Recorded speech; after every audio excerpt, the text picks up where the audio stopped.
Giuna sa administrasyon ang katong mas labing nanginahanglan. Ikit din ni magod diri sa sentro, kapiti nangayahaya sa mga tao din eh. Ang mga bata gani din eh, email na lagi problemahan. Ang problema sa karakter sa email. Pero ang mga kabataan dito, sakop gihapon sa syudad sa Digos, nga naa sa mga bukirang bahin ba, pareha dito, sityo, layo naman kay to. Ang mga bata dito, no, ang ilang giproblemahan, ang ilang kabayo, dili kaagi, tungod sa kamaot sa dalan. Kabayo na gani na. Kabayo na gani na. Ingon man dito sa sityo, Tubor sa Guma, padulong sa Rublihan. Kamo mga taga din na, swito man mo, ang mga bata din ha, kayod kalabaw, bata pagani pero ingana ang kahimtang. Sumaunay nakita ni Mayor Joseph Cagas. Isa pa yun. Da. Ingon si Kuan, si Kapitan Ani Abrinilia. Lalaki man din na si Ani Abrinilia, kapitan sa Barangay Balabag, lalaki. Ang spelling sa iyahang Ani is A-N-I-E, isa lang ka N. Abrinilia. Na kung color sa politika lang isigutan, dito man na siya sa pikas, dili man na siya sa kampo sa mga kagas. Pero siya nag-ingon atong isang adlaw. Nya, nangapo na lang daw siya. Karon pa gyud na masiminto ng sitio Bandera padulong sa sitio Lumayan. Karon sa panahon ni Mayor Joseph Cagas. Yahoo! Tiaw mo ng pulungan ng nangapo na lang. Ano wa pumupuna diya papasimintuhin na din ha, oy? Kaya para unta ang kaning pagpasiminto nga gihimo karon sa pagpaningkamot og inisyatibo sa kasamtangang mayor, kuha na lang unta ni, kanang sumpay-sumpay na lang unta ni. Dili kay karon pa ta magsugod. 1.1 nga kilometers nga kalsada dinagikan sa sitio Bandera padulong sa sitio Lumayan, simintoho na natin. Tagaan na itong masipang palakpakan ang City Government of Digos under the leadership of Mayor Joseph Cagas. Okay?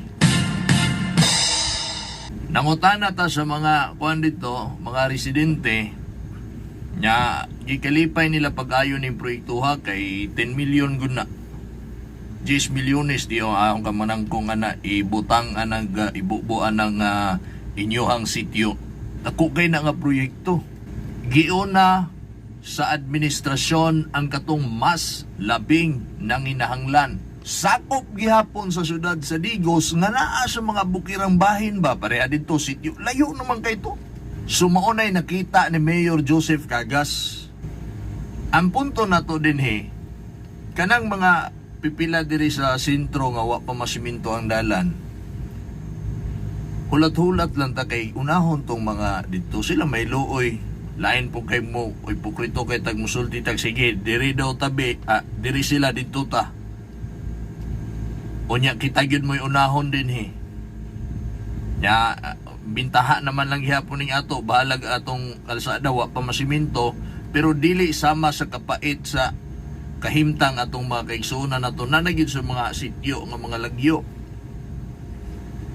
Tungod kay part gyapon sa Digos City ng Bandera to Lumayan, sa Balabag ug Tubor to ibabaw nga bahin pa sa sitio Rublihan sa Guma, sakop gyapon syudad sa Digos, unya mas labing nanginahanglan silang proyekto dito ang nasungkit maguna ni Mayor Joseph Cagas kanang sa gikan sa BDM, gi-download sa LCAC nga programa sa national government, nasungkit ni Mayor Joseph Cagas, nadala din sa ato ang syudad sa Digos o kana mo'y iyang gitudlo nga simintohon. Gi-implement sa city government ang pagpasiminto, gitunga man 1 kilometer diri sa sitio Tubor to sitio Rublihan sa Guma, O 1 kilometer, sobra 1 kilometer kay 4 meters lang man. Sa kuan, siminto,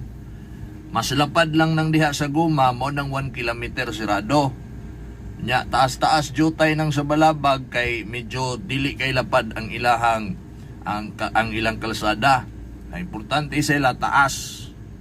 Okay? Kamo asa may lami, taas o kining lapad.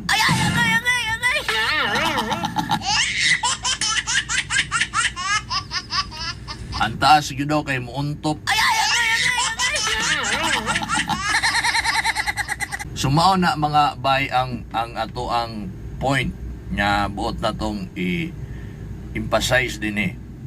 Ang mas labing nang inahanglan mo'y gikuan ato sa ilkat man to, okay? Not doesn't mean nga giuna tong dito, wala na lang po gipasagda na din dili man na maogyod kabalo man ta na nga ang 20% development fund sa atong panudlanan nakita man na dire bisan asa 26 ka barangay na agi project giapod-apod na wa na gingon niya gipamulitika timan ninyo ni ilabi na katong mga undecided ilabi na katong wala misuporta sa mga kagas lahi ang gipakita karon sa panggobyerno sa liderato sa mga kagas lahi na ang style dili na pareha kaniadto nga kung abanti gyud kung garbo gyud.